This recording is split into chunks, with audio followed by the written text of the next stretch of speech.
नमस्कार मित्रों, मैं महाराज कुमार गुप्ता आज के इस म्यूजिक क्लास में मित्रों आपको स्वागत करते हैं। यदि आप बीपीएससी टीआरई 3.0 की तैयारी कर रहे हैं या फिर ए-स्टेट 2024 की तैयारी कर रहे हैं बच्चों, तो यह क्लास आपके लिए अति महत्वपूर्ण होने वाला है। आज के क्लास में बच्चों हम लोग चर्चा करेंगे, ध्यान दीजिएगा बारीकी से। ताल से संबंधित प्रश्न लाए हैं, संगीतज्ञों की जीवनी और उनके द्वारा लिखा हुआ ग्रंथ, जो कि प्रत्येक म्यूजिक के जितने भी एग्जाम होते हैं उसमें सभी एग्जाम्स में यहाँ से 2 प्रश्न आना ही आना है बच्चों। यह मैराथन क्लास 25 नंबर है और यदि बच्चों आपको पीडीएफ चाहिए तो दिए हुए व्हाट्सएप नंबर पर आप हमसे कांटेक्ट करें, फोन करें मित्रों, आपको तत्काल पीडीएफ प्रोवाइड करवा दिया जाएगा। और ई बुक का भी बच्चों तैयारी हो रहा है। यदि ई बुक तैयारी कर दिया जाएगा, बन जाएगा, तो आपको सूचना दे दिया जाएगा। तब तक बिना समय गवाए हुए आज के प्रथम प्रश्न पर बारीकी से केयर करिए। पहला प्रश्न बच्चों, ताल के अंग कितने होते हैं? ताल के अंग कितने होते हैं? ए में आपको जो है से 2 है, बी में 6 है, सी में आपका 7 है और डी में आपको 5 है। तो बताइए फटाफट कमेंट्स में आंसर दिया कीजिए कि ताल के अंग कितने होते हैं। तो बच्चों आपको बताते चले कि ताल के कुल 6 अंग होते हैं। ऑप्शन में बी आपका सही है। अगला प्रश्न मित्रों, कि निश्चित काल से संयुक्त कलाओं को क्या कहा जाता है? निश्चित काल से संयुक्त कलाओं को क्या कहा जाता है? ए में आपका मार्ग है, बी में यति है, सी में ठेका और डी बच्चों आपको क्रिया है। तो फट सब कमेंट्स में आंसर दीजिए कि निश्चित काल से युक्त कलाओं को क्या कहा जाता है। तो मित्रों को बताते चले कि निश्चित काल से युक्त कलाओं को आपको मार्ग बोलते हैं। क्या बोलते हैं? मार्ग। कहने का मतलब है कि एप्पल आपका आंसर सही है। सभी प्रश्न का आंसर आप कमेंट्स में जरूर दीजिए और इसे अपने स्टडी ग्रुप में बच्चों जरूर शेयर कर दिया कीजिए। अगला प्रश्न है कि लय के चाल क्रम को क्या कहा जाता है? लय के चाल क्रम को क्या कहा जाता है? ए में आपको यति है, बी में अंग है, सी में लघु है और डी बच्चों गुरु है।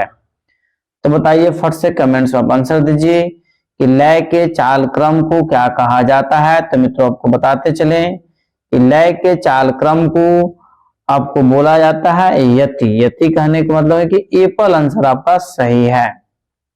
अगला प्रश्न मित्रों कि 2-3-2-3 विभाग वाली ताल कौन सी है? ए में आपका बच्चों झप ताल है, बी में दादरा है, सी में 3 ताल है और डी बच्चों रूपक ताल है। तो बताइए मित्रों क्या आंसर होगा कि 2-3-2-3 विभाग वाली ताल कौन सी है? तो मित्रों आपको बताते चले कि 2-3-2-3 विभाग वाली ताल को हम लोग झप ताल कहते हैं। एप्पल आंसर सही है। ठीक है बच्चों, सभी प्रश्न आपके स्टेट और बीपीएससी टीआरई 3 पॉइंट एग्जाम के मद्देनजर रखते हुए तैयार किया गया है।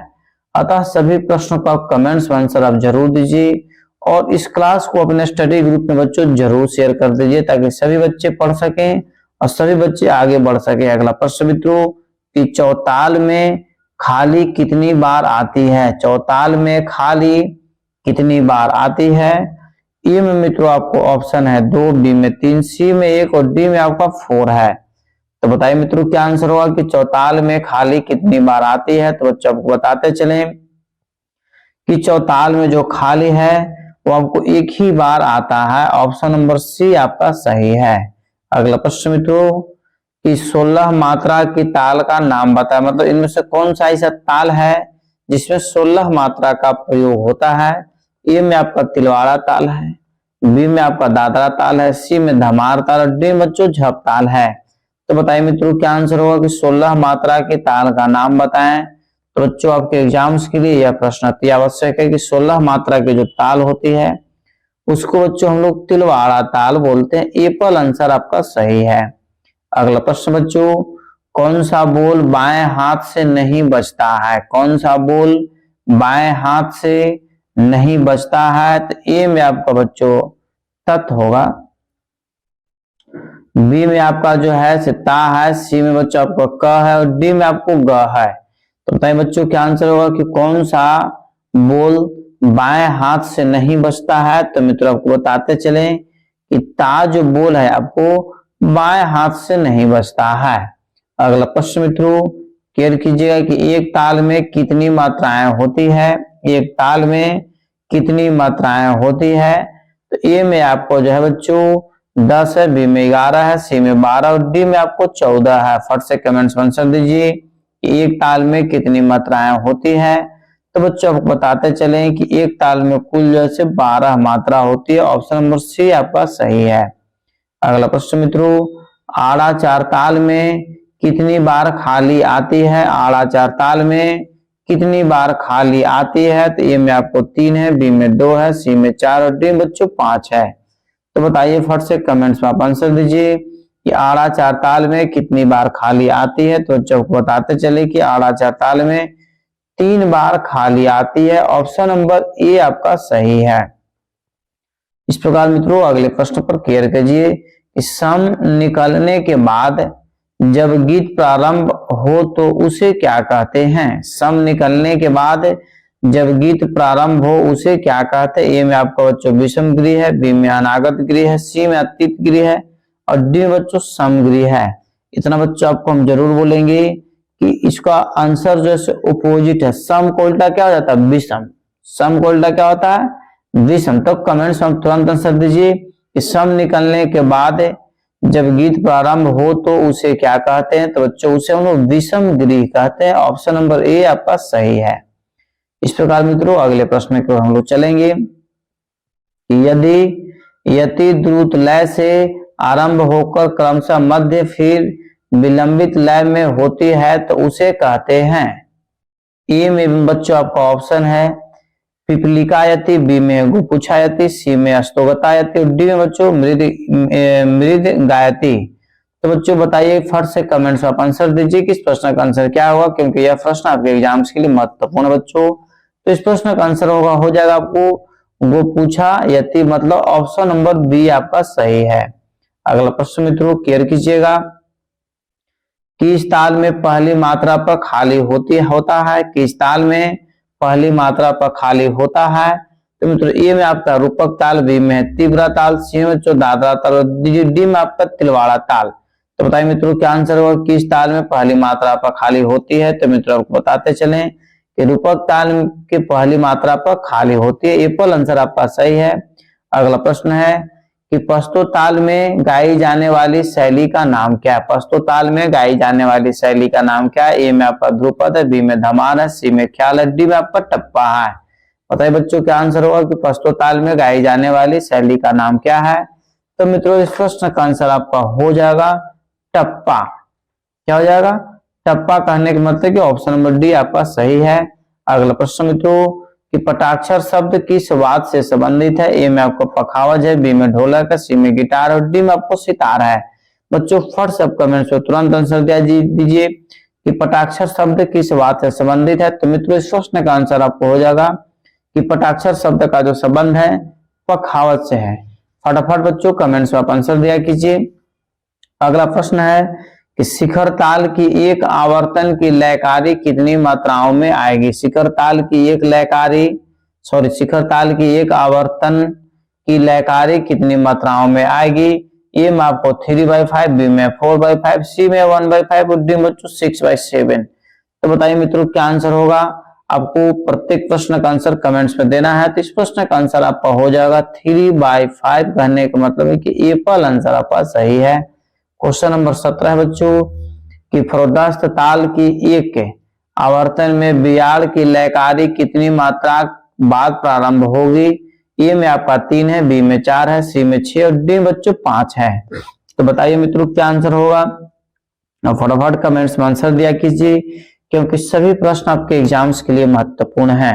तो मित्रों इस प्रश्न का आंसर आपको हो जाएगा 6। ऑप्शन नंबर सी आपका सही है। इस प्रकार मित्रों अगले प्रश्न की ओर हम लोग चलेंगे कि तबले का जन्म कहाँ हुआ?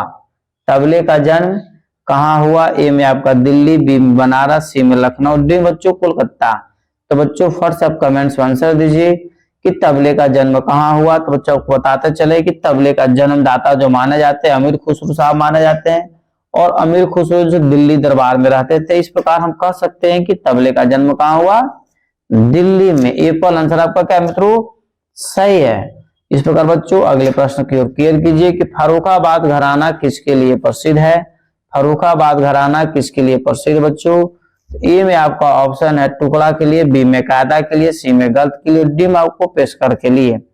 पेशकार के लिए तो बच्चों आप कमेंट्स में तुरंत आंसर दीजिए, क्योंकि सभी प्रश्न आपके एग्जाम के मद्देनजर देखते हुए बच्चों बनाया गया है और बहुत कम समय में अधिक से अधिक प्रश्नों का क्वेश्चन आंसर आपको हम करवा देंगे। आपको हमारे साथ जुड़े हुए रहने की जरूरत है। तो बच्चों इस प्रश्न का आंसर आप लोग सही बच्चे का करीब सही है, तो इसका आंसर हो जाएगा कायदा के लिए, ऑप्शन बी क्या है सही है।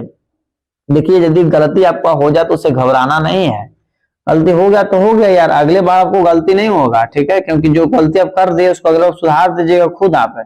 अगला प्रश्न है कि प्रस्तार का प्रयोग किसमें होता है, प्रस्तार का प्रयोग किसमें होता है। ए में आपको कायदा है, बी में गलत है, सी में टुकड़ा और डी बच्चों ठेका है। तो मित्रों फट से आप कमेंट्स में आंसर दीजिए कि प्रस्तार का प्रयोग किसमें होता है। तो मित्रों इस प्रश्न का आंसर आपको हो जाएगा कि कायदे में होता है। ए पर आंसर आपका सही है। इस प्रकार हम लोग अगले प्रश्न की ओर चलेंगे। सस गर्जा जाति के कितने प्रकार होते हैं। ए में आपका 10 है, बी में 11 है, सी में 12 और डी में बच्चों 14 है। तो मित्रों कमेंट्स में तत्काल आंसर दीजिए कि सस गर्जा जाति के कितने प्रकार होते हैं। तो मित्रों इस प्रश्न का आंसर यदि आपको याद है तो कमेंट्स में तुरंत दीजिए कि सस गर्जा जाति के कितने प्रकार होते हैं। तो मित्रों इस प्रश्न का आंसर आपका हो जाएगा 11, मतलब ऑप्शन नंबर बी आपका 100% सत्य है। अगला प्रश्न बच्चों कि रॉ शब्द का संबंध किससे है। रॉ शब्द का संबंध किससे है। ए में आपका मित्रों ऑप्शन है पेशकारा, बी में गत, सी में रेला और डी बच्चों चक्रदार परन। तो मित्रों इस प्रश्न का आंसर आपका हो जाएगा। तुरंत देखिए आप लोग क्या करिए कि जैसे हम क्वेश्चन पढ़ते तब आंसर तुरंत दीजिए। तो रॉ शब्द का जो संबंध है बच्चों रेला से है। किसे है? रेला, मतलब ऑप्शन नंबर सी आपका सही है। अगला प्रश्न मित्रों कि कहरवा ताल का मुख्यतः प्रयोग किया जाता है। कहरवा ताल का मुख्यतः प्रयोग किया जाता है। ए में आपको बच्चों है लगी लड़ी में, बी में झाला में, सी में गट्टा में और डी बच्चों जोड़ में। तो मित्रों व्हाट्सएप कमेंट्स में आंसर दीजिए कि कहरवा ताल का मुख्यतः प्रयोग किया जाता है। तो मित्रों आपको बताते चले कि कहरवा ताल का मुख्यतः जो प्रयोग किया जाता है लगी लड़ी में किया जाता है। ए पर आंसर आपका सही है। अगले प्रश्न की ओर चलेंगे हम लोग। कमाल की परन किसके अंतर्गत आती है। कमाल की परन किसके अंतर्गत आती है। तो मित्रों ए में आपका हो जाएगा चक्रदार परन, बी में पेशकर, सी में तिहाई, डी में बच्चों आपका आंसर हो जाएगा बेदम तिहाई। तो मित्रों इस प्रश्न का आंसर आपका यदि याद है तब कमेंट्स में तुरंत आंसर दीजिए। तो इसका आंसर हो जाएगा मित्रों चक्रदार परन, एप्पल, ठीक है। कमाल की परन किसके अंतर्गत आते हैं। तो चक्रदार परन के अंतर्गत आती है। अगला प्रश्न मित्रों वृंद के कितने गुण होते हैं। वृंद के कितने गुण होते हैं। तो मित्रों ए में आपका 4 है, बी में 5 है, सी में 6 और डी में आपका 7 है। तो बताइए बच्चों क्या आंसर होगा कि वृंद के कितने गुण होते हैं। तो मित्रों इस प्रश्न का आंसर हो जाएगा कि वृंद के कुल जो है से केयर कीजिएगा बारीकी से कि 6 गुण होता है। वृंद के कितने गुण होते हैं। 6 गुण होते हैं बच्चों। अगले प्रश्न को केयर कीजिए। धीरकिट शब्द को स्याही से खिसकाकर पूरे पंजे से बजाने का प्रचलन किसने प्रारंभ किया। ए में आपका मम्मू खां, बी में अलार खां, सी बच्चों अनोखे लाल और डी में जाकिर हुसैन साहब। तो मित्रों इस प्रश्न का आंसर आपको बहुत ही जरूरी देना है, क्योंकि यह प्रश्न आपको TRE 1 में बच्चों पूछा हुआ प्रश्न है। तो बताइए मित्रों फर्स्ट आप कमेंट्स में आंसर दीजिए कि धीरकिट शब्द को स्याही से घिसकर पूरे पंजे से बजाने का प्रचलन किसने प्रारंभ किया था। तो मम्मू खां। एप्पल आंसर आपका सही है। इस प्रकार मित्रों हम लोग अगले प्रश्न की ओर चलेंगे। अगला प्रश्न हमारे एग्जाम्स के लिए अति महत्वपूर्ण है कि कर्नाटक ताल पद्धति में 3 ताल को कैसे लिखा गया है। कर्नाटक ताल पद्धति में 3 ताल को कैसे लिखा गया है। मित्रों आपके एग्जाम्स के लिए महत्वपूर्ण प्रश्न है। ए में आपका मित्रों ऑप्शन है 010 मतलब 10, बी में 151, सी में 111, डी तो 011 मतलब। तो बच्चों कर्नाटक ताल पद्धति में 3 ताल को जो आपको लिखा गया है मित्रों 011 मतलब ऑप्शन नंबर डी आपका सही है। इस प्रकार हम लोग अगले प्रश्न की ओर चलेंगे। यदि झपताल को कहरवा ताल में एक ही आवृत्ति से सम तक सेट किया जाए तो कौन सी लयकारी होगी। ए में आपका 11/3, बी में 13/4, सी में 11/2 और डी में बच्चों 11/4। तो बताइए मित्रों क्या आंसर होगा। सभी प्रश्न का आंसर आप कमेंट्स में तुरंत डाला कीजिए। तो बच्चों प्रश्न है कि यदि, ठीक है, यदि झपताल को कहरवा ताल में एक ही आवृत्ति से सम तक सेट किया जाए तो कौन सी लयकारी होगी। तो मित्रों इस प्रश्न का आंसर आपका हो जाएगा 13/4, मतलब ऑप्शन नंबर बी आपका सही है। अगला प्रश्न मित्रों, किस ताल के ठेके में 1.5 मात्रा का धा होता है। किस ताल के ठेके में 1.5 मात्रा का धा होता है। ए में है आपका ऑप्शन पंचम स्वारी, बी में है रुद्र, सी में फरोदस्त, डी बच्चों खेमटा। तो बताइए मित्रों क्या आंसर होगा, फट से आप कमेंट्स में आंसर दीजिए। तो मित्रों इस प्रश्न का आंसर आपको हो जाएगा फरोदस्त, मतलब ऑप्शन नंबर सी आपका सही है। अगला प्रश्न मित्रों, मार्ग में निशब्द क्रियाएं कितनी होती है। मार्ग में निशब्द क्रियाएं कितनी होती है। ए में मित्रों आपका ऑप्शन है 2, बी में 3, सी में 4, डी में 5। तो बताइए कमेंट से बच्चों, फट से कमेंट से तुरंत आंसर दीजिए। ठीक है, जैसे आप क्वेश्चन को दीजिए आंसर तो फट से दे दीजिए कि मार्ग में निशब्द क्रियाएं कितनी होती है। तो मित्रों इस प्रश्न का आंसर यदि आपको याद है तो कमेंट्स पर तुरंत आंसर दीजिए कि मार्ग में निशब्द क्रियाएं कितनी होती है। तो आपका 4 होती है। ऑप्शन नंबर सी क्या है, सही है। अगला प्रश्न मित्रों, कि काकपद का चिन्ह क्या है। काकपद का चिन्ह क्या है। बच्चों आप कमेंट्स पर तुरंत आंसर दीजिए कि काकपद का जो चिन्ह होता है इनमें से कौन सा है। तो ए में आपका 0 है, बी में 1 है, सी में एस और डी में आपको प्लस है। तो मित्रों आपको बताते चले कि काकपद का चिन्ह का जो मित्रों आंसर होगा ऑप्शन नंबर डी आपका क्या है, सही है। बच्चों यह पहला ऐसा चैनल है जो एक प्रश्न को मित्रों हम 30 सेकंड में आपको पढ़ करके उसका आंसर भी दे देते हैं। मेरा उद्देश्य है कि 30 सेकंड में आपको एक प्रश्न का क्वेश्चन आंसर करवा दें ताकि आप फास्ट जैसे लेकर के चल सकते हैं और आपका एग्जाम निश्चित हो जाएगा। प्रश्न मित्रों, ध्रुवा क्रिया किसके अंतर्गत आती है। ध्रुवा क्रिया किसके अंतर्गत आती है। ए में आपको मार्ग सशब्द, बी में मार्ग निशब्द, सी बच्चों देशी निशब्द, डी में आपका है देशी सशब्द। तो बताइए बच्चों क्या आंसर होगा कि ध्रुवा क्रिया किसके अंतर्गत आती है। तो मित्रों इस प्रश्न का आंसर होगा कि ध्रुवा क्रिया जैसे मार्ग सशब्द के अंतर्गत आती है। ए पर आंसर आपका सही है। इस प्रकार मित्रों अगले प्रश्न की ओर हम चलेंगे कि तिटकत यदि गण किस ताल में आती है। तिटकत गति गण किस ताल में आती है। ए में आपका तीव्र ताल, बी में 4 ताल, सी में खेमटा और डी बच्चों रूपक ताल। तो बताइए मित्रों क्या आंसर होगा, फट से कमेंट में तुरंत आंसर दीजिए। तो मित्रों इस प्रश्न का आंसर यदि आपको याद है तो कमेंट में तुरंत आंसर दिया कीजिए। बच्चों इस वीडियो को जरूर अपने दोस्तों के पास शेयर कर दीजिए और यदि अभी तक लाइक नहीं किए बच्चों तो लाइक कंपलसरी कर दीजिए। ठीक है, तो इस प्रश्न का आंसर हो जाएगा मित्रों आपको ऑप्शन नंबर ए तीव्रा। ठीक है, इस प्रकार हम लोग नेक्स्ट प्रश्न की ओर चलेंगे। अगला प्रश्न बच्चों कि धागे धीन गिन, ठीक है, बाय धागे 3 किन कौन सी ताल है। ये में आपका कहरवा ताल, बी में दादरा ताल, सी में खेमटा ताल और डी बच्चों रूपक ताल। तो मित्रों तुरंत आप कमेंट्स में आंसर दीजिए कि इस प्रश्न का आंसर क्या होगा। तो मित्रों इस प्रश्न का आंसर आपको हो जाएगा ऑप्शन नंबर सी खेमटा ताल। क्या हो जाएगा, खेमटा ताल। अगला प्रश्न मित्रों कि दीपचंदी ताल में खाली किस मात्रा पर होती है। दीपचंदी ताल में खाली किस मात्रा पर होती है। तो ए में आपको 4थी मात्रा, बी में 8वीं मात्रा, सी में 12 और डी बच्चों 10 है। तो बताइए दोस्तों क्या आंसर होगा कि दीपचंदी ताल में खाली किस मात्रा पर होती है। तो मित्रों आपको बताते चले कि इस प्रश्न का आंसर हो जाएगा आपको 8वीं मात्रा पर, मतलब ऑप्शन नंबर बी आपका सही है। अगला प्रश्न मित्रों कि सूल ताल में कितने विभाग होते हैं। सूल ताल में कितने विभाग होते हैं। तो ए में आपका 6 है, बी में 5 है, सी में 4 है, डी में आपको 7 है। तो बताइए बच्चों क्या आंसर होगा कि सूल ताल में कितने विभाग होते हैं। तो मित्रों को बताते चले कि सूल ताल में कुल विभाग जैसे 5 होते हैं। ऑप्शन नंबर बी आपका क्या है, सही है। इस प्रकार हम लोग अगले प्रश्न की ओर चलेंगे। अगला प्रश्न मित्रों कि धी धी धागे तिरकिट ती ती तक किस ताल के बोल हैं। ए में आपका 1 ताल है, बी में गंजप्पा ताल है, सी में झुमरा ताल है, डी बच्चों पंचम सवारी ताल है। तो बताइए मित्रों क्या आंसर होगा, क्योंकि सभी प्रश्न को बहुत ही बारीकी से केयर करके बच्चों लाया गया आपके एग्जाम के मद्देनजर रखते हुए। तो बच्चों इस प्रश्न का आंसर आपका हो जाएगा केयर कीजिएगा झुमरा ताल, मतलब ऑप्शन नंबर सी आपका सही है। बच्चों अगला प्रश्न है कि रुद्र ताल में कितने विभाग होते हैं। रुद्र ताल में कितने विभाग होते हैं? तो ए में आपका 60 है, बी में 7 है, सी में 10 है और डी बच्चों 11 है। तो बताइए बच्चों क्या आंसर होगा कि रुद्र ताल में कितने विभाग होते हैं? तो बच्चों को बताते चले कि प्रश्न देखते ही क्वेश्चन का आंसर आप तुरंत दिया कीजिए कमेंट्स में। तो रुद्र ताल में कुल 11 विभाग होते हैं, ऑप्शन नंबर डी आपका सही है।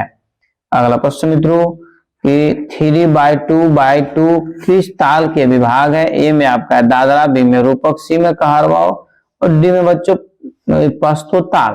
तो बताइए मित्रों क्या आंसर होगा, क्योंकि यह प्रश्न आपके एग्जाम्स के लिए बहुत महत्वपूर्ण है। तो बच्चों इस प्रश्न का आंसर यदि आपको याद है तो कमेंट्स में तुरंत दिया कीजिए। इस प्रश्न का आंसर आपको हो जाएगा पश्तो ताल, ऑप्शन नंबर डी क्या है? सही है। देखिए ध्यान दीजिएगा, सभी प्रश्न में कुछ समय आपको छोड़ देते हैं ताकि आप कमेंट्स में आंसर दे सके। 3/4 किस ताल के विभाग हैं? ए में आपको झप ताल है, बी में एक ताल है, सी में दीपचंदी ताल है, डी बच्चों मत ताल है। तो बताइए मित्रों क्या आंसर होगा कि 3/4 किस ताल के विभाग हैं? तो मित्रों इस प्रश्न का आंसर आपका हो जाएगा दीपचंदी ताल, ऑप्शन नंबर सी आपका मित्रों 100% सही है। तो मित्रों इस प्रकार हम लोग अगले प्रश्न की ओर चलेंगे। अगला प्रश्न है कि लुप्त कितनी मात्राओं का दर्शाता है? लुप्त कितनी मात्राओं को दर्शाता है?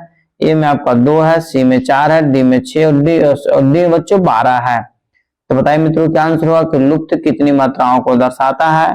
तो मित्रों को बताते चले कि लुप्त जो है कुल 12 मात्राओं को दर्शाता है, ऑप्शन नंबर डी आपका सही है। अगला प्रश्न मित्रों काकपद कितनी मात्राओं को दर्शाता है? काकपद जो है जैसे काकपद का चिन्ह क्या होता है? तो प्लस होता है। तो यहाँ पर प्रश्न है कि काकपद कितनी मात्राओं को दर्शाता है? तो मित्रों आपको बताते चले कि ए में आपका 8 है, बी में 10 है, सी में 12 और डी में आपको 16 है। तो मित्रों काकपद जो है कुल 16 मात्राओं को दर्शाता है, ऑप्शन नंबर डी आपका सही है। बच्चों हम लोग क्वेश्चन नंबर 43 को चलेंगे।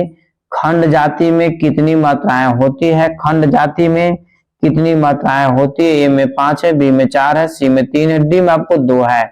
तो बताइए मित्रों क्या आंसर होगा खंड जाति में कितनी मात्राएं होती है? तो मित्रों इस प्रश्न का आंसर आपको हो जाए खंड जाति में कुल 5 मात्रा होती है, ऑप्शन नंबर ए आपका सही है। अगला प्रश्न की ओर ध्यान दीजिए मित्रों कि ताल की पहली मात्रा या सम को ताल क्या कहते हैं? ताल की पहली मात्रा या सम को ताल का क्या कहते हैं? ए में आपको उड़ान है, बी में मुखड़ा, सी में टुकड़ा, डी बच्चों लगी है। तो मित्रों इस प्रश्न का आंसर हम बहुत बार बता चुके हैं कि ताल की पहली मात्रा या सम को ताल को क्या कहते हैं? तो बच्चों मुखड़ा बोला जाता है, ऑप्शन नंबर बी आपका सही है।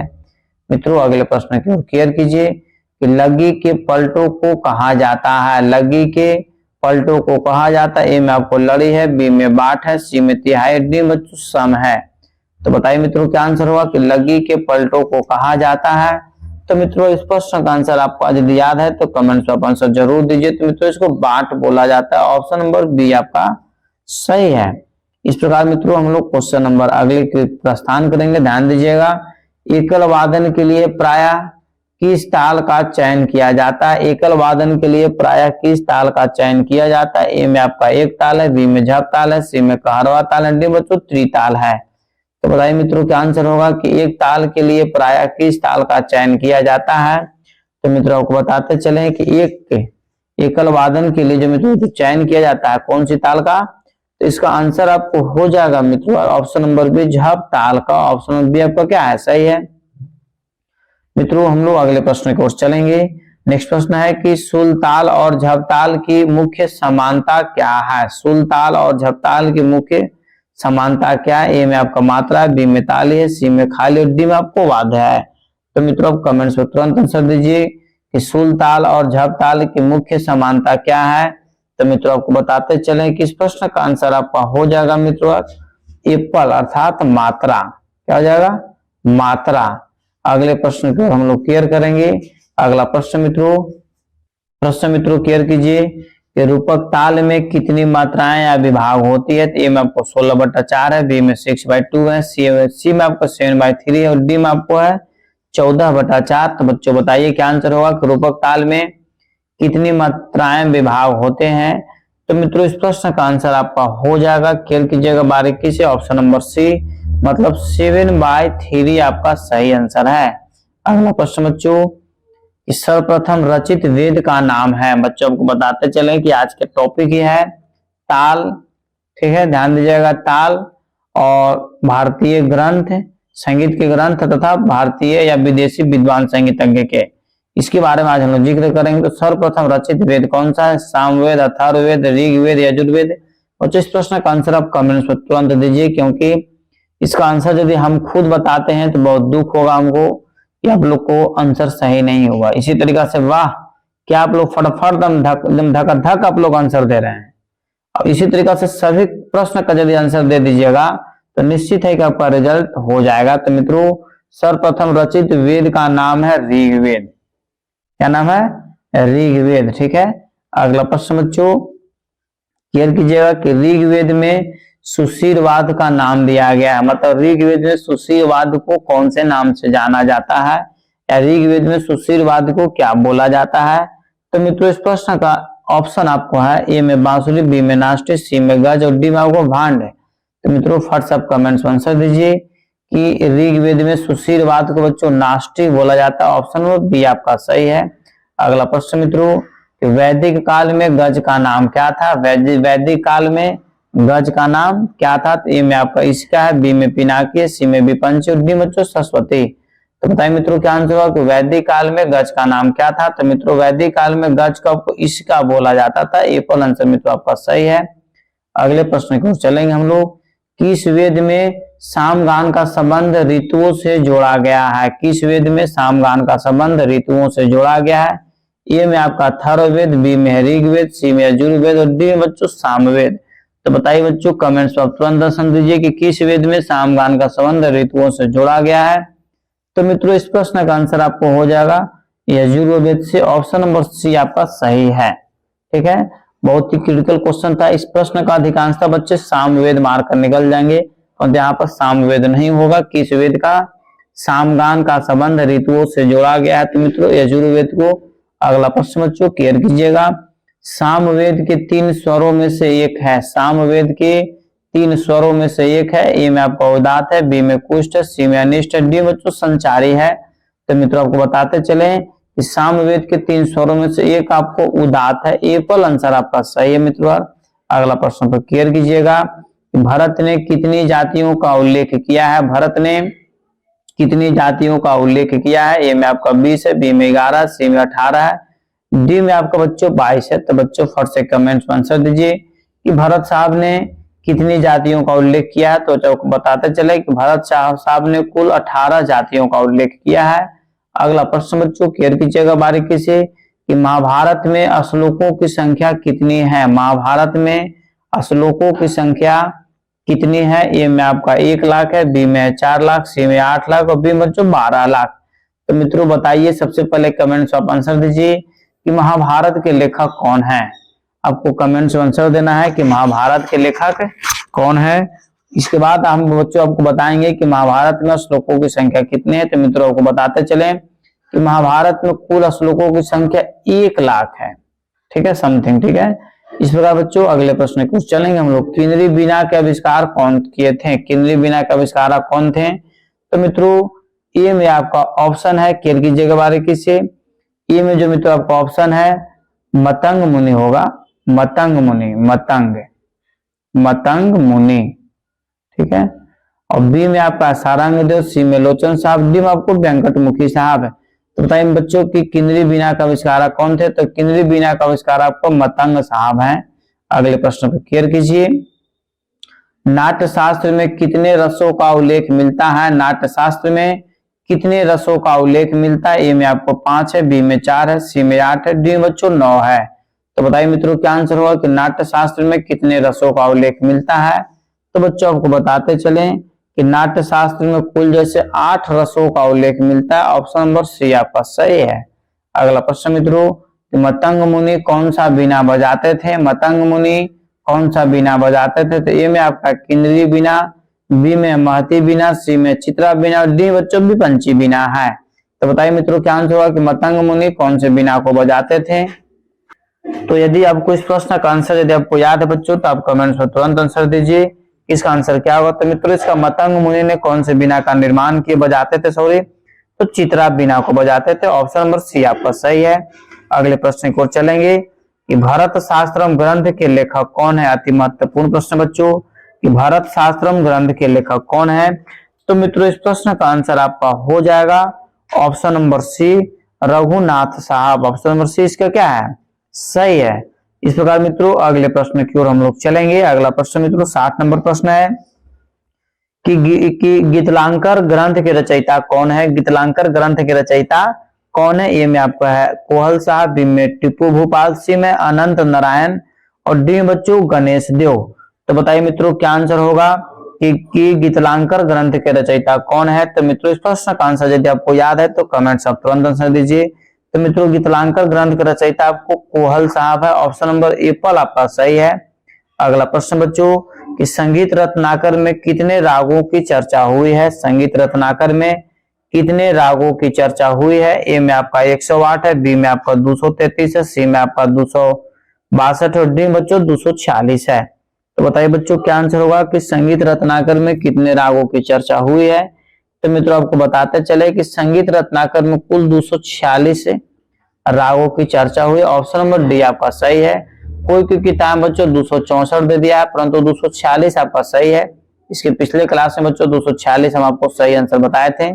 इस प्रकार अगले प्रश्न की ओर चलेंगे कि नाट्य शास्त्र की रचना किस शताब्दी में हुई थी। ठीक है, नाट्य शास्त्र की रचना किस शताब्दी में हुई थी। तो ए में आपका दूसरी शताब्दी, बी में तीसरी शताब्दी, सी बच्चों चौथी शताब्दी, डी में आपका 5वीं शताब्दी।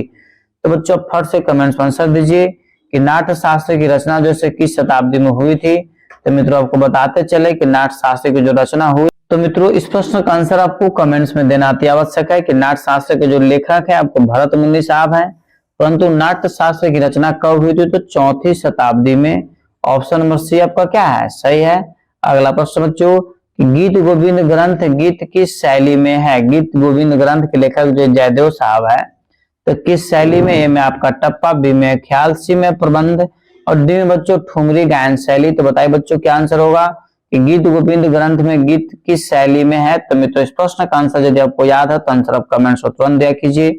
इसका आंसर हो जाएगा बच्चों प्रबंधन गायन शैली। ऑप्शन नंबर सी आपका सही है। अगला प्रश्न बच्चों क्लियर कीजिएगा कि नाट्य शास्त्र में किस अध्याय में तालों का वर्णन किया गया है।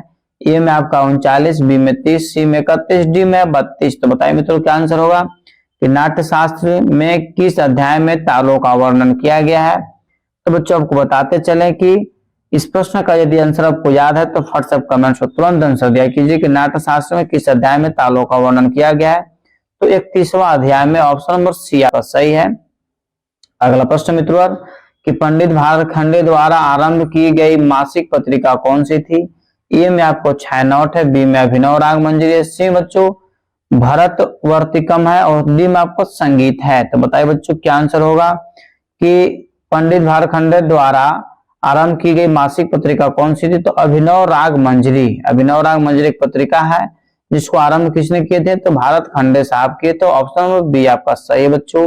इस प्रकार हम लोग अगले प्रश्न की ओर चलेंगे कि नाट्य शास्त्र के किस अध्याय में तत्ववादों से संबंधित चर्चा मिलती है। ए में आपका 31 है, बी में 30 है, सी में 29 और डी में आपको बच्चों 28 है। तो बताइए क्या आंसर होगा बच्चों। फास्ट इसलिए लेकर के चल रहे हैं क्योंकि एग्जाम का समय बहुत कम है और तैयारी हम लोग को ज्यादा करना है बच्चों। तो इस प्रश्न का आंसर आप कमेंट्स में तुरंत दीजिए कि नाट्य शास्त्र के किस अध्याय में तत्ववाद से संबंधित चर्चा मिलती है। तो इस प्रश्न का आंसर हो जाएगा मित्रों आपको ऑप्शन नंबर सी 29वां अध्याय में। ठीक है, इस प्रकार मित्रों अगले प्रश्न की ओर हम लोग चलेंगे कि पुराणों की संख्या कितनी मानी गई है। यदि आप बच्चों इस टेट की तैयारी कर रहे हैं या बीपीएससी की तैयारी कर रहे हैं तो बच्चों यदि आपको पुराणों की संख्या यदि आपको नहीं याद है तो आप पढ़ाई छोड़ दीजिए। ठीक है, समझे मेरी बात को, क्योंकि बचपना से इसको पढ़ते आना है कि पुराणों की संख्या कितनी मानी गई है। तो फट से आप कमेंट्स में आंसर इसी तरीका से देते रहिए और इसे अपना स्टडी ग्रुप में जरूर शेयर किया कीजिए। पुराणों की संख्या करीब करीब सभी बच्चों का आंसर सही है। इसके लिए सभी को धन्यवाद। सभी प्रश्न का आंसर आप कमेंट्स में आंसर दिया कीजिए। ऑप्शन नंबर सी आपका 18 एकदम सही है कि पुराणों की संख्या कुल कितनी है तो 18 मानी गई है। नाट्य शास्त्र में ध्रुवा गीत का उल्लेख किस अध्याय में किया गया है। नाट्य शास्त्र में ध्रुवा गीत का उल्लेख किस अध्याय में किया गया है। तो मित्रों ए में आपका 32, बी में है 28, सी में 29 और डी में 31। बताइए बच्चों क्या आंसर होगा कि नाट्य शास्त्र में ध्रुवा गीत का उल्लेख किस अध्याय में किया गया है। तो मित्रों इस प्रश्न का आंसर आपको हो जाएगा 32वां अध्याय में। ऑप्शन नंबर ए आपका सही है। इस प्रकार बच्चों अगले प्रश्न की ओर चलेंगे कि स्वर मेल कलानिधि में कुल कितने अध्याय हैं। स्वर मेल कलानिधि में कुल कितने अध्याय हैं। तो मित्रों इस प्रश्न का ऑप्शन आपका है ए में आपका 7 है, बी में 5 है, सी में आपका 12 है और डी में आपको 8 है। बताइए क्या आंसर होगा कि स्वर मेल कलानिधि में कुल कितने अध्याय हैं।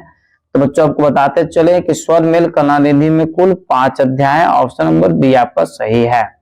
अगला प्रश्न मित्रों क्लियर कीजिएगा बारीकी से कि नाट्य शास्त्र पर टीका किस ग्रंथकार ने लिखी है। नाट्य शास्त्र पर टीका किस ग्रंथकार ने लिखी है। तो ए में आपका दतिल साहब, बी में कलीनाथ, सी बच्चों मुकुंद लाठ और डी में बच्चों मतंग साहब। तो बताइए कमेंट्स में आंसर आप जरूर दीजिए कि नाट्य शास्त्र पर टीका किस ग्रंथकार ने लिखा है। तो मित्रों इस प्रश्न का आंसर आपको हो जाएगा कलीनाथ। ऑप्शन नंबर बी आपका सही है। आपको बच्चों कमेंट्स में आंसर देना है कि नाट्य शास्त्र के लेखक कौन है। अगला प्रश्न है कि निर्गतों का वर्णन किस ग्रंथकार में मिलता है। निर्गतों का वर्णन किस ग्रंथकार में मिलता है। ए में आपका संगीत मरकंद, बी में है राग कल्प द्रुम, सी में बच्चों मानसो उल्लास और डी में आपको आनंद संजीवन। तो मित्रों आप कमेंट्स में तुरंत आंसर दीजिए क्योंकि यह प्रश्न आपके एग्जाम के लिए बहुत ही महत्वपूर्ण है। तो इसका आंसर हो जाएगा मित्रों मानसो उल्लास। ऑप्शन नंबर सी आपका सही है। अगला प्रश्न मित्रों कि दतिलम ग्रंथ में श्लोकों की संख्या कितनी है। दतिलम ग्रंथ में श्लोकों की संख्या कितनी है। ए में 344 है, बी में 444 है, सी में 544 और डी में आपको 244 है। तो बताइए मित्रों क्या आंसर होगा कि दतिलम ग्रंथों में श्लोकों की संख्या कितनी है। तो मित्रों आपको बताते चले कि दतिलम ग्रंथ में श्लोकों की संख्या 244 है। ऑप्शन नंबर डी आपका सही है। मित्रों हम लोग अगले प्रश्न की ओर चलेंगे। अगला प्रश्न है कि संगीत रत्नाकर में वर्णित अलंकारों की संख्या कितनी है। ए में आपका बच्चों 35 है, बी में 30 है, सी में 32 है, डी में आपका 33 है। तो बताइए क्या आंसर होगा। संगीत रत्नाकर में वर्णित अलंकारों की संख्या कितनी है। तो मित्रों आपको बताते चले कि संगीत रत्नाकर में वर्णित अलंकारों की जो संख्या है मित्रों आपको टोटल 33 है। मित्रों एक बार जरूर बोलेंगे कि इस चैनल पर प्रतिदिन सुबह 8 बजे और रात्रि 8 बजे मित्रों म्यूजिक के क्लास लिए जाते हैं। तक क्लास को प्रतिदिन आप जरूर ज्वाइन करें। मतंग कृत विदेशी पुस्तक किस शताब्दी में लिखी गई थी। कहने का मतलब है कि विदेशी पुस्तक जैसे किस शताब्दी में लिखी गई है। तो ए में आपको 10वीं शताब्दी, बी में 8वीं शताब्दी, सी में 9वीं शताब्दी, डी बच्चों 6ठी शताब्दी है। यदि मित्रों इस प्रश्न का आंसर आप कमेंट्स में नहीं देते तो बहुत दुख की बात है कि विदेशी पुस्तक के जो लेखक है मतंग साहब हैं। तो इसकी रचना किस शताब्दी में हुई थी। तो मित्रों इस प्रश्न का आंसर आपका हो जाएगा 6ठी शताब्दी में। ऑप्शन नंबर डी आपका क्या है सही है। इस प्रकार मित्रों अगले प्रश्न की ओर ध्यान दीजिए कि भारतीय संगीत पर अंग्रेजी में सर्वप्रथम किस विदेशी लेखक ने पुस्तक लिखी है। ए में आपका इंजीनियर क्लेमेंट्स, बी में हेराल्ड पवार, सी में बच्चों H.A. पोपली और डी में बच्चों S.M. टैगोर। तो बताइए मित्रों क्या आंसर होगा। फट से आप कमेंट्स में तुरंत आंसर दिया कीजिए कि भारतीय संगीत पर अंग्रेजी में सर्वप्रथम किस विदेशी लेखक ने पुस्तक लिखी थी। तो इंजीनियर क्लेमेंट्स एपल आंसर आपका सही है। बच्चों अगले प्रश्न की ओर हम लोग चलेंगे कि सन 1928 में किस विद्वान ने विदेशी का संपादन किया। सन 1928 में किस विद्वान ने विदेशी का संपादन किया। तो ए में आपका भोला शंकर व्यास, बी में है राम नारायण और सी में बच्चों हरे कृष्ण मुखोपाध्याय और डी में मित्रों आपको के संबशिव। तो बताइए क्या आंसर होगा क्योंकि सभी प्रश्न आपके एग्जाम के लिए महत्वपूर्ण है। और बच्चों इस क्लास को आप अपने स्टडी ग्रुप में जरूर शेयर कर दीजिए। तो मित्रों इस प्रश्न का आंसर आपका हो जाएगा ऑप्शन नंबर डी। कहने का मतलब है कि के संबशिव। ठीक है अगले प्रश्न की ओर क्लियर कीजिएगा मित्रों कि नारदीय शिक्षा के टीकाकारक कौन थे। नारदीय शिक्षा के टीकाकारक कौन थे। ए में आपका देवेंद्र साहब, बी में नारद साहब, सी में बच्चों शोभाकर भट्ट और डी में आपका है लालमणि मिश्र। तो बताइए मित्रों क्या आंसर होगा कि नारदीय शिक्षा के टीकाकार कौन थे। तो मित्रों इस प्रश्न का आंसर आपका हो जाएगा एप्पल देवेंद्र साहब। ठीक है इस प्रकार मित्रों अगले प्रश्न की ओर क्लियर कीजिए कि 20वीं शताब्दी में लिखित संगीत ग्रंथ का नाम बताइए। मतलब कौन सा ऐसा ग्रंथ इसमें से है जिसकी रचना 20वीं शताब्दी में हुई है। तो मित्रों ए में आपका श्रीमद लक्ष्य संगीतम, संगीतन, और सी बी में आपका संगीत चिंतामणि, और सी में बच्चों चैतन्य कृति, और डी में नारदीय शिक्षा। तो मित्रों आपको कमेंट्स में आंसर जरूर देना चाहिए क्योंकि बहुत ही न्यू बुक है। कि 20वीं शताब्दी में लिखित संगीत ग्रंथ का नाम बताइए। तो मित्रों इस प्रश्न का आंसर हो जाएगा श्रीमद लक्ष्य संगीतनम। ठीक है, ऑप्शन नंबर ए पर आपका क्या है, सही है। इस प्रकार मित्रों अगला प्रश्न है कि भारतकृत नाट्य शास्त्र ग्रंथ कितने अध्यायों में बांटा गया है। मतलब कहने का मतलब है कि सिंपल सा समझिए कि नाट्य शास्त्र में कुल कितने अध्याय हैं।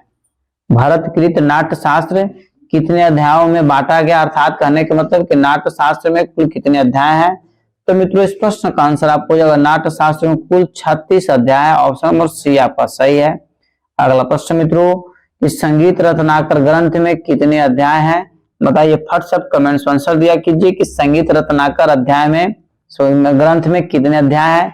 यदि बच्चों इस प्रश्न का आंसर आप नहीं देते हैं तो बहुत ही दुख की बात है, क्योंकि अभी तुरंत हम बताएं कि नाट्य शास्त्र में कुल कितने अध्याय हैं, तो 36 अध्याय हैं। तो यहाँ पर प्रश्न बच्चों आपका कि संगीत रत्नाकर में कुल कितने अध्याय हैं। ए में 8 है, बी में 6 है, बी में सी में 5 है, और डी में आपको 7 है। सभी बच्चे का आंसर बहुत ही सही से और सटीक आया, इसके लिए सभी को धन्यवाद। बच्चों अभी तक यदि आप चैनल को वीडियो को लाइक नहीं किए हैं तो बच्चों लाइक जरूर कर दिया कीजिए। यदि सब्सक्राइब बच्चों नहीं किए तो सब्सक्राइब अभी तुरंत कर दीजिए ताकि हमें भी सपोर्ट मिले और आपको भी सपोर्ट मिले। यदि सब्सक्राइब आप कर देते हैं तो हम जब भी एजुकेशन से रिलेटेड, संगीत से रिलेटेड बच्चों वीडियो अपलोड करेंगे तो तुरंत आपके पास चला जाएगा। तो संगीत रत्नाकर में कुल कितने अध्याय है, तो 7 अध्याय। सभी बच्चों का आंसर सही है, इसके लिए सभी को दिल से धन्यवाद।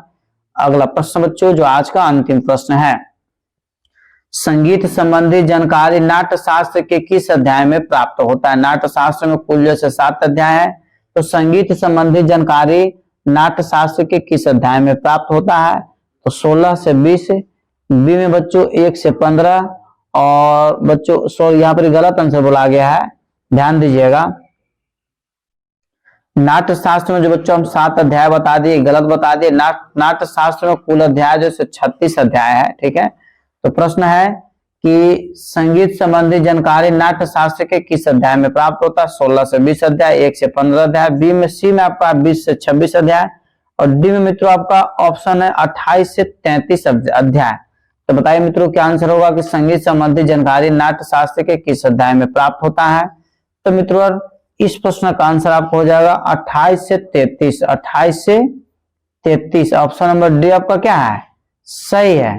ठीक बच्चों, इस प्रश्न का आंसर क्या हो जाएगा, ऑप्शन नंबर डी। इस प्रकार मित्रों आज का क्लास यहीं पर समाप्त किया गया। यदि इस चैनल पर बच्चों पहली बार विजिट कर रहे तो चैनल को भी तुरंत सब्सक्राइब कर लीजिए। बच्चों लाइक कंपलसरी कर दिया कीजिए, और इसे अपने स्टडी ग्रुप तथा अपने दोस्तों को पास जरूर शेयर कर दीजिए। और इतने सारे बच्चे एक साथ मिलकर के कमेंट्स में आंसर दिए, इसके लिए सभी को धन्यवाद।